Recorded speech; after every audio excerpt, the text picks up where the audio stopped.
آغا خوئی رضوان اللہ تعالیٰ علیہ، ان سے ادب کو دیکھیں، خدا کے حضور میں ادب کیا ہوتا ہے۔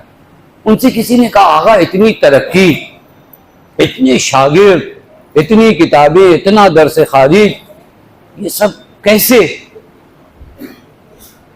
کچھ راز بتائیے اپنی زندگی کا، کیا کر دیا کہ آپ یہاں پہنچ گئے؟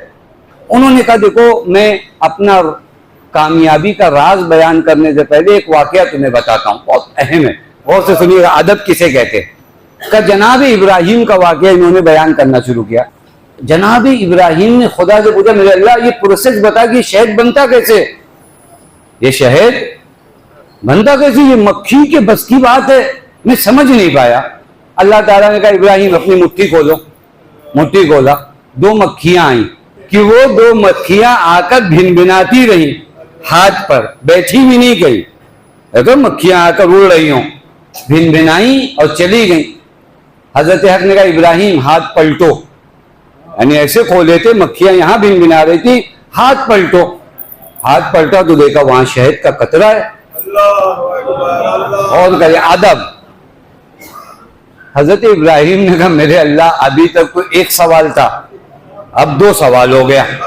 پہلے تو یہ نہیں سمجھ میں آ رہا تھا کہ مکھیاں، ابھی میرے ہاتھ کھلا یہاں تھا، مکھیاں بیٹھی بھی نہیں، بھن بھنا کر، وہ جملہ یاد ہے، بھن بھنا کر، کیونکہ ایک دم تازہ جملہ جو دیہاتی، اس کے علاوہ مزہ ہی نہیں ہے یہاں پر کوئی اور جملے کا۔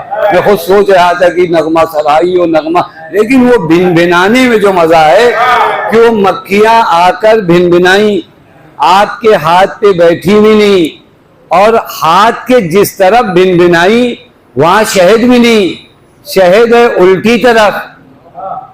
سوال تو بنے گا نا۔ کہا ابراہیم یہی تم کو سمجھانا چاہ رہے تھے کہ اثر پیدا کرنا مکھی کا کام نہیں ہے، مکھی کا کام صرف بھن بھنانا ہے۔ مکھی کا کام صرف بھن بھنانا ہے، وہ شہد بنانے کا اثر پیدا کرنا وہ ہمارا کام ہے۔ آغا خوئی سے کیا پوچھا تھا؟ آغا یہاں تک کیسے پہنچے؟ کہا ہم لوگ بھن بھناتے ہیں، ہم کچھ کرتے نہیں ہیں، وہ اصل اثر پیدا کرنا خدا کا کام ہے۔ یہ ادب ہے۔